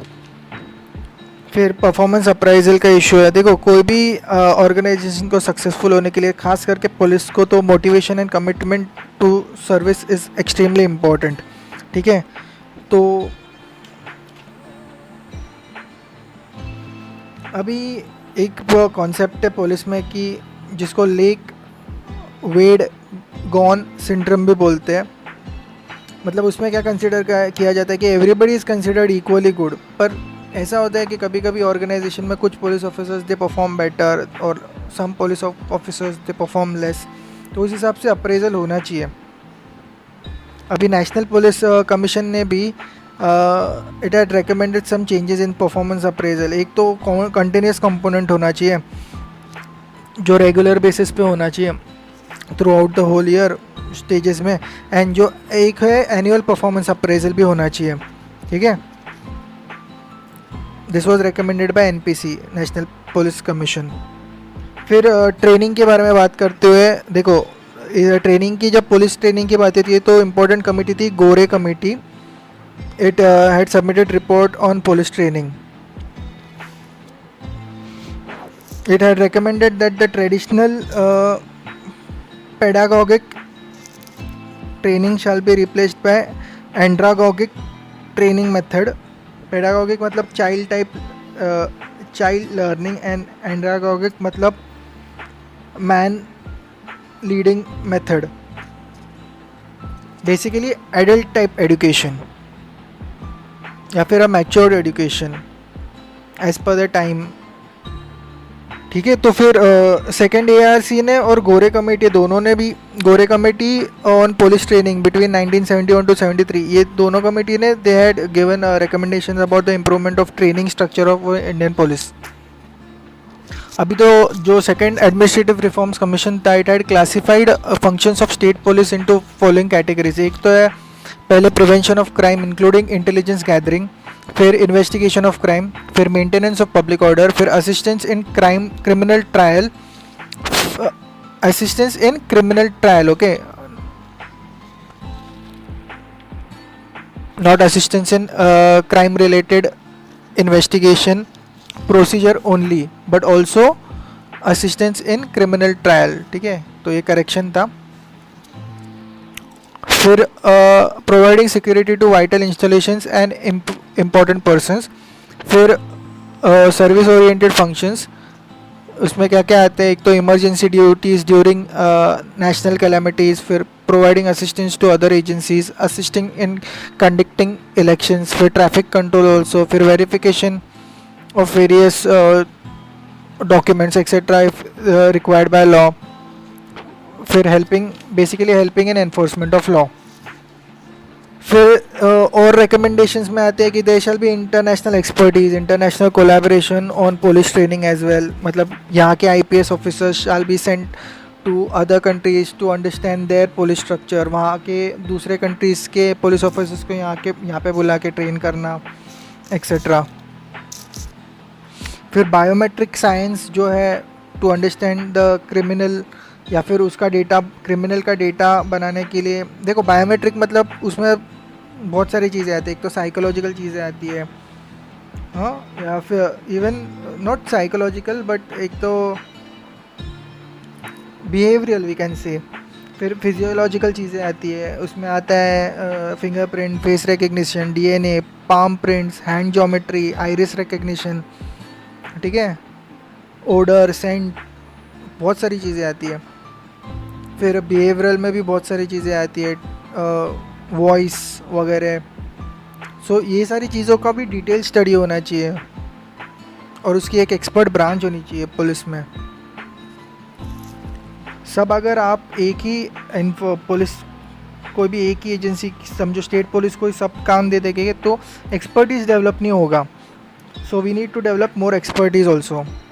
फिर फ़ोन ट्रैकिंग सिस्टम है, GPS का यूज़ है, बेटर गन, स्मार्ट गन्स, ठीक है, बहुत सारी टेक्नोलॉजिकल इम्प्रूवमेंट्स है। फिर UN का कन्वेंशन है against the torture and other cruel, inhuman, degrading treatment और पनिशमेंट्स। उस हिसाब से मतलब it is related to more custodial torture type situations. वो उसके गाइडलाइंस भी they shall be included in the policy development related to reforms in police forces. सबसे important concept है कि separation of investigation agencies from other law and order maintenance agencies. You can even outsource non core जो functions है, सब जो forensics का ऐसा कुछ फंक्शन है तो किसी प्राइवेट एजेंसी को भी आप ये दे सकते हो, ऐसा रिकमेंडेशंस आते रहते हैं न्यूज़ में। फिर जेंडर इश्यूज़ है पुलिसिंग में, मतलब विमेन टू मेन का जो रेशो है उस हिसाब से भी पुलिस को देखा जाना चाहिए। मतलब अगर समझो कोई क्राइम एरिया में किसी विमेन को गिरफ्तार करना है या किसी विमेन को सपोर्ट करना है तो वहाँ पे एक women police officer is much more capable of handling that situation than a male. या फिर समझो रिहैबिलिटेशन का जो चीज़ें हैं, या फिर ऐसे कोई क्राइम्स होते हैं जैसे कि ट्रैफिकिंग या फिर रेप, ऐसे चीज़ों में a women police officer can help in handling as well as solving the crime in a much more efficient way. फिर there shall also be special emphasis on crime against vulnerable sections. तो इस हिसाब से police को बहुत proactive होना चाहिए, analysis हमेशा करते रहना चाहिए कि ये एरिया में अगर समझो कोई रीजनल प्रॉब्लम्स है या फिर रिलीजन के कोई प्रॉब्लम है या फिर समझो जेंडर इश्यूज़ है, ऐसे कोई इशू है, तो ऑलरेडी एक प्लान तैयार रहना चाहिए, प्रोएक्टिव पुलिसिंग होनी चाहिए. या फिर कोई वल्नरेबल सेक्शन का एरिया है, पीडब्ल्यूडी है, ओल्डर सेक्शन है, वुमेन है, चिल्ड्रन है, तो police shall also always be analysing this situations in the area and be proactive in order to avoid any type of crime to happen. फिर union और state और inter state में cooperation and coordination बढ़ना चाहिए. Adoption of zero tolerance strategy towards crime और even particular crimes, अगर समझो कोई वुमेन रिलेटेड क्राइम है तो तब वहाँ पे तो ज़ीरो टॉलरेंस होना चाहिए. मतलब वो तो प्रायोरिटी क्राइम्स है, मतलब एक टाइम प्रायोरिटीज़, अगर समझो इमरजेंसी सिचुएशन है तो प्रायोरिटी में कौन से क्राइम को, हर क्राइम पर police should control, but sometimes resources या फिर ह्यूमन पावर कम पड़ता है, तब प्रायोरिटी डिटरमाइन होनी चाहिए. फिर जो है लीगल सपोर्ट या फिर एक्सेस टू क्रिमिनल जो नॉट क्रिमिनल जस्टिस बट जो जस्टिस सिस्टम है, ठीक है, वहाँ पे किसी को अगर केस लड़ना है, किसी वीकर सेक्शन को केस लड़ना है, तो वहाँ पे भी सपोर्ट मिलना चाहिए उनको. फिर विक्टिम प्रोटेक्शन का भी एक कॉन्सेप्ट है, police should work on that also, क्योंकि victim shall be treated with dignity, क्योंकि वो हेल्प कर रहा है in order to solve the case and to maintain law and order. फिर there is a high role of civil society organisations also, police should take their help also in order to improve the community. फिर सबसे important है role of media in public order. Media भी determine करता है how the relation between police and people is developing and it also helps in maintaining law and order as well. तो ये सारे reforms या फिर मॉडर्नाइजेशन के कॉन्सेप्ट है पुलिस फोर्सेस के लिए. अभी इसमें एक छोटा टॉपिक है criminalisation of politics and administration. देखो, large number of cases have come to light of various unholy alliances between the criminals, politicians and also bureaucrats. ठीक है, and the number of these cases have reached an alarming state. In many cases, criminals are found to be aided and abetted by politicians as well as bureaucrats. So many intelligence agencies, many reports, many scams have shown the mirror about this nexus between these lobbies. It is right from the lower level to the top level, so that is what is causing a loophole in the administrative system. बहुत सारे scam हुए, jeep scandal या फिर हवाला scandal. Even जो MPs या फिर MLAs है अलग अलग स्टेट में या फिर पार्लियामेंट में भी, उनका भी criminal record is an issue. अभी देखो, there are some reasons like corruption होता है, फिर क्रिमिनलाइजेशन होता है. इसके अलग अलग रीजंस हो सकते हैं. एक तो है डेविएशन फ्रॉम मॉरल स्टैंडर्ड्स और integrity standards which encourages criminalization of politics as well as administration. फिर induction of high level of corruption. फिर criminalization of politics means actually the use of criminal methods and tactics to use or influence the political process and procedures. Okay, so ऐसा एक धारणा बन जाती है कि अगर पॉलिटिक्स में जाए तो ये सारी चीज़ें करनी पड़ेगी in order to grow your political influence. ये एक इशू है. फिर permissive attitude of the society of citizens, फिर मतलब सिटीजन का अवेयरनेस जो है, फिर एंड उनका भी टॉलरेशन लेवल भी जो है related to the administration, criminalisation in administration and in politics also, वो भी एक इशू है. ठीक है. फिर जो रिसर्च एंड एनालिसिस होती है या फिर इन्वेस्टिगेशन प्रोसीजर्स होता है, उसमें की जो लूप होल्स है ब्लैक मनी है, फिर corruption is the main issue year. कि किस तरह ये सारी चीज़ें, एक तो basically moral and ethical standards है, दूसरा है करप्शन, तीसरा है द प्रोसीजर्स और उसके लूप होल्स।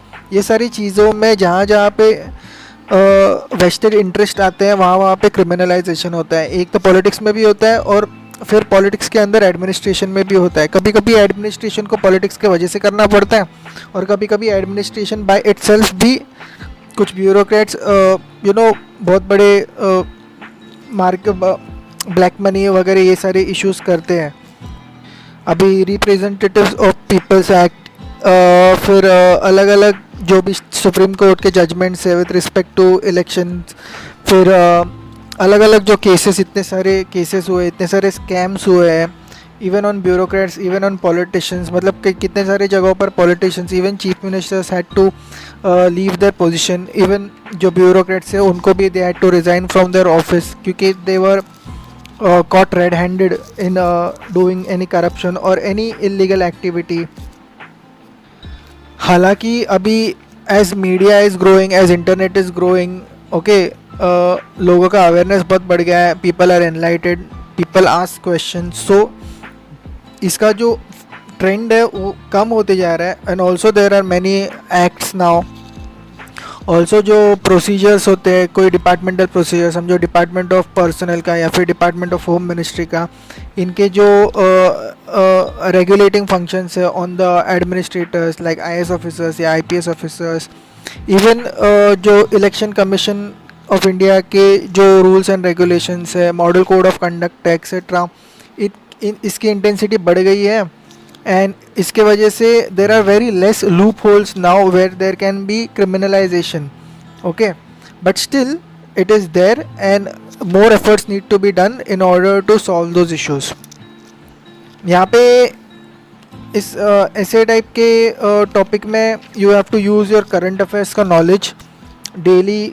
जो मंथली करंट अफेयर्स होता है, you have to use all those facts and figures या फिर कॉन्सेप्ट्स या फिर events, and you can add these thing to this सब टॉपिक का आंसर।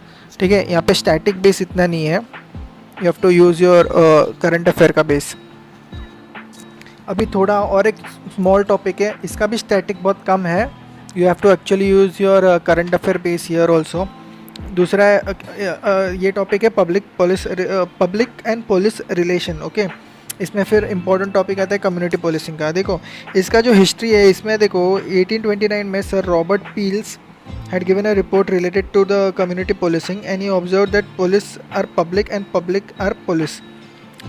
ठीक है, सो इसका मतलब क्या, everyone in the society shall act like police, मतलब विजिलेंट होना चाहिए, एक्टिव होना चाहिए, and they should themself prevent the crime. और पुलिस जो है it is actually a skilled agency, वो एक्सपर्टीज देगी, but everyone even citizens are like police only. Police का जो फिलोसफी है, it shall move towards more serving principles rather than as a force. It should build on trust and confidence of the people. ठीक है, अब यही chapter में पहले अपन ने पढ़ा था ना, मेट्रोपॉलिटन बॉबीज पुलिसिंग सिस्टम, उस हिसाब से डेवलप होना चाहिए, not on the Irish constabulary system. ठीक है,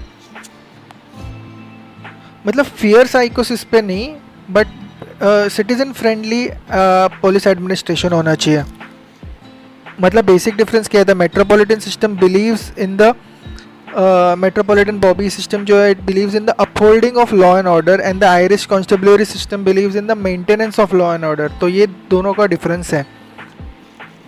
now there are some necessary conditions for healthy community policing. एक तो है motto of serving to the people, फिर है अपहोल्डिंग ऑफ लॉ, फिर building trust and confidence in the people, removing fear, okay, increasing participation of people in decision making. Example क्या है इसका, Japanese police, दे उनका एक कॉन्सेप्ट है of increasing peoples participation in any decision making. मतलब people भी खुद जब अकाउंटेबल होते हैं कोई भी डिसीजन का in law and order, so they also, उन्होंने ही डिसीजन लिया है इसीलिए they also follow the decision. ये जापानीज फिलोसफी है पुलिस की। Then there should be adequate training and education related to community policing and building relationship between the police and the citizens। ठीक है, तो वो एज अ स्किल डेवलप होना चाहिए। फिर the police force shall be motivated and committed towards serving more than as a force but rather it should become a citizen friendly serving agency.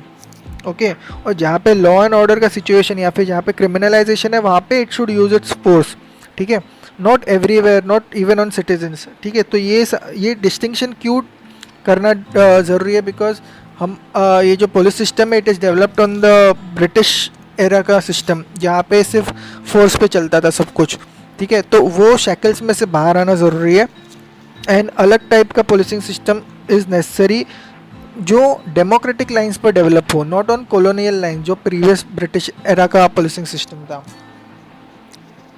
देखो, police should be more citizen friendly. They should talk to people, make their intention clear to the people. Okay, जब discussion और dialogue बढ़ेगा police और citizens के बीच में, एक friendly और एक एफिशिएंट डायलॉग होगा, तब बहुत सारे क्या बोलते हैं प्रॉब्लम्स है amongst the law and order situation, काफ़ी सारे ऑटोमेटिकली सॉल्व भी हो सकते हैं. ठीक है, because citizens can also give their suggestions. Citizens उनके क्लियर कट प्रॉब्लम्स बताएंगे, फिर पुलिस को ज़्यादा डायरेक्टली मतलब जाके हर चीज़ को इन्वेस्टिगेट नहीं करना पड़ेगा. ठीक है, जैसे जैसे सिटीजन्स की हेल्प मिलेगी वैसे वैसे लॉ एंड ऑर्डर के जो इश्यूज़ है वो कम होते जाएंगे. ठीक है, police shall also create awareness about rights and roles of citizens. ठीक है, they should make people aware of rights and their roles. ठीक है,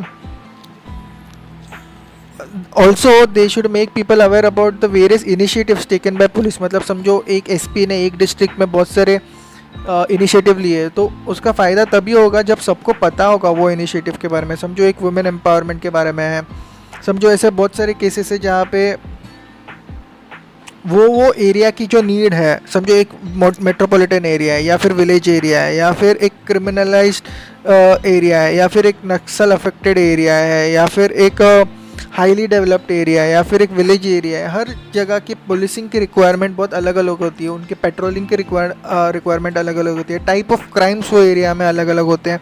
समझो कोई अगर एक ईस्ट साइड से या फिर वेस्ट साइड से कोई ड्रग्स का ट्रैफिकिंग हो रहा है या फिर कोई आर्म्स मतलब गन्स वगैरह का ट्रैफिकिंग हो रहा है. कुछ एरियाज़ में ऐसे प्रॉब्लम होते हैं, कुछ एरियाज़ में वुमेन रिलेटेड ज़्यादा प्रॉब्लम आते हैं, कुछ एरियाज़ में चोरी की ज़्यादा प्रॉब्लम होते हैं. तो हर एरिया का जो डिवीज़न होता है या एसपी वो एरिया का या फिर स्टेट की जो डीजीपी के अंडर जो पॉलिसी बनती है, हर स्टेट की भी अलग बनती है, हर एरिया की अलग बनती है, एसपी की अलग बनती है, एसपी अलग बनाता है. तो इतने सारे अगर डाइवर्सिटी है इंडिया में, तो उस हिसाब से जो जो पॉलिसीज़ बनी है या फिर इनिशिएटिव्स लिए हैं, ठीक है, वो इनिशिएटिव्स सिटीजन्स तक पहुंचाना बहुत वो भी जिम्मेदारी है पुलिस की, in order to increase community policing. मतलब बेसिकली कम्युनिटी पुलिसिंग जब भी आता है तब स्मार्ट वर्ड याद रखना, smart policing, sensitive, modern, mobile, alert, responsive and tech savvy police. ठीक है, कितने सारे चीज़ें हैं, अलग अलग एरिया के अलग अलग रिक्वायरमेंट है. ठीक है, जैसे कि सीसीटीवी का यूजेज, एफआईआर कितने रजिस्टर हो रहे हैं, किस क्राइम के रिलेटेड रजिस्टर हो रहे हैं, किधर किधर डाउरी डेथ्स होते हैं, किधर किधर ज़्यादा मर्डर्स होते हैं, किधर किधर चोरियाँ होती है. फिर प्राइमरी इन्वेस्टिगेशन कैसा हो रहा है, सेकेंडरी इन्वेस्टिगेशन कैसा हो रहा है, फिर कोई अदर स्टेट से कोई इन्वेस्टिगेशन एजेंसी यहाँ पे आई है, वो क्रिमिनल्स का इन्वेस्टिगेशन कैसी करी है, फिर सेंट्रल एजेंसी कोई है. ठीक है, या फिर एक सिटी के एसपी को how he supporting any central armed forces if there is a law and order situation. और सबसे इम्पोर्टेंट है how the police force is handling the media also, because media से बहुत ज़्यादा क्रिटिसिज्म आ सकता है, क्योंकि अगर न्यूज़ प्रॉपरली नहीं ट्रांसफ़र हुई तो its is responsibility of policeman to give. मतलब समझो कोई जगह पर राइट हो गया या कोई क्राइम हो गया, तो सबसे पहले it is responsibility of policemen to take the basic understanding of what the situation has happened and give a clear neutral analysis to media also, because वहाँ पे मीडिया जम जाता है and you have to answer it. So वो भी एक efficient delivery mechanism होना चाहिए और delivery of information का, ताकि उस न्यूज़ से और ज़्यादा प्रॉब्लम ना खड़ी हो. ओके और इस तरह से जो इम्पोर्टेंट कोर फैक्ट्स है वो पुलिस ऑफिसर ने मीडिया को देने चाहिए, या फिर जहाँ पे नहीं देने चाहिए, या जैसे कि कोई नेशनल इंटीग्रिटी या नेशनल सॉवरेनिटी का कोई इशू आ रहा है तो वहाँ पे कुछ चीज़ें नहीं बतानी चाहिए. जहाँ पे जो चीज़ें बतानी चाहिए वो उसका भी हर चीज़ का ट्रेनिंग मिलना चाहिए. ठीक है. फिर जब प्राइमरी इन्वेस्टिगेशन ही होता है तो हाउ ही मतलब वहाँ पे how you are handling the media, how you are handling the relatives also. मतलब समझो कोई मर्डर वगैरह हो गया या फिर कोई सिचुएशन हो गई जहाँ पे कोई ट्रैफिकिंग का सिचुएशन हुआ, किसी को किडनैप किया है, तो उनके जो रिलेटिव्स हैं मदर फादर एक्सेट्रा, तो उनका गुस्सा बढ़ सकता है. वो सिचुएशन को भी पुलिस को हैंडल करने आना चाहिए. ठीक है. फिर हैंडलिंग पब्लिक प्रेशर, कभी कभी पब्लिक का प्रेशर बहुत ज़्यादा बढ़ सकता है कि अरे ये कर दो, वो उनको मतलब गुस्से में लोग बोलते हैं कि डायरेक्ट शूट ही कर दो. ऐसा सब नहीं कर सकते police has to follow the law. Okay. So but you also have to handle the pressure of public. You have to make them understand that you are in the process, law अपना काम कर रहा है. You have to calm the people, you also have to follow the law. ठीक है. फिर और इतने सारी एजेंसीज है, ट्विटर, फेसबुक, यूट्यूब, ये सारी एजेंसीज पे फटाक से वीडियो चले जाते हैं, या फिर व्हाट्सएप जहाँ पे फेक न्यूज़ इतनी चलती है. तो पुलिस का काम ये भी है कि फेक न्यूज़ निकाले, या और पुलिस का काम ये भी है कि कोई अगर सेंसिटिव इमेजेस है, समझो किसी फीमेल की कोई इमेजेस है तो वो अगर सर्कुलेट हो रही है यूट्यूब पे, फेसबुक पे, तो पुलिस का ये भी काम है कि वहाँ से वो इमेजेस निकाली जाए, ताकि किसी की इमेज को पर्टिकुलरली यानी फीमेल की इमेज को मतलब डैमेज ना हो. ठीक है. तो डिग्निटी मेंटेन करना हर इंसान की, ये भी पुलिस का ही काम है. ठीक है. फिर वो एक इन्फॉर्मेशन का एनालिसिस करके अपने हायर अथॉरिटीज़ को देना, वो हायर अथॉरिटीज़ अपने हायर अथॉरिटीज़, फिर वो डिपार्टमेंट, फिर मिनिस्ट्री को देती है, फिर स्टेट गवर्नमेंट, सेंट्रल गवर्नमेंट को देती है, फिर PIB ऐसे जगह पर, या फिर NCRB national crime records bureau, यहाँ पे वो एनालिसिस जाता है, वहाँ पे स्टैटिस्टिक्स बनता है. तो ये जो डिलीवरी ऑफ एनालिसिस या फिर डिलीवरी ऑफ इंफॉर्मेशन है from bottom to up, which later on helps in policy building, वो भी इम्पोर्टेंट है. फिर on the other hand appreciation of police भी इम्पोर्टेंट है. समझो अभी कोरोना के केसेस हुए, तब वहाँ पे इतने सारे जगहों पे पुलिस ने कितना ज़्यादा हेल्प किया. तो सिटीजन्स का भी ये रिस्पॉन्सिबिलिटी है कि they should appreciate the police. Okay. This will enhance their motivation and morale and commitment towards public service delivery. ठीक है. फिर awards function होते हैं. ठीक है. for best practices, for bravery. ठीक है. जैसे आर्मी में भी होता है वैसे पुलिस में भी होता है. you get awards, you get appreciation even from your higher authorities, even from public. ठीक है. फिर अलग अलग फिल्म्स होती है, उनका इफ़ेक्ट होता है. अभी कितने सारे फिल्म्स आती है पुलिस पे, तो वो भी पब्लिक इमेज जो पुलिस की उसको चेंज करती है या फिर अच्छा करती है, कुछ जगहों पर ख़राब भी करती है. सो फिल्म्स का भी हर एस्पेक्ट का एनवायरनमेंट में इफ़ेक्ट होता रहता है पुलिस पे, एंड पुलिस का एनवायरनमेंट पे, फिल्म कल्चर पे, या फिर मीडिया पे, सीरियल्स पे, हर जगह पे. फिर मिड करियर ट्रेनिंग भी बहुत इम्पोर्टेंट है. जैसे कि क्योंकि जो पुलिस का इंडक्शन हुआ होता है वो उनके यंग एज में हुआ होता है. फिर एज द एज प्रोग्रेसेस अलग अलग टाइप ऑफ ट्रेनिंग भी ज़रूरी होती है. फिर बहुत सारे अप्रोचेस यूज़ कर सकते हैं पुलिस, जैसे कि टिपिंग पॉइंट अप्रोच है. मतलब यहाँ पे क्या करते हैं पुलिस, जो मेन पुलिस होते हैं, समझो SP, ही chooses his important officers on यानी post them on critical area, ताकि वो एरिया में वो क्राइम को प्रोएक्टिवली कंट्रोल किया जाए. जैसे कि एक एग्जांपल है how KPS Gill had handled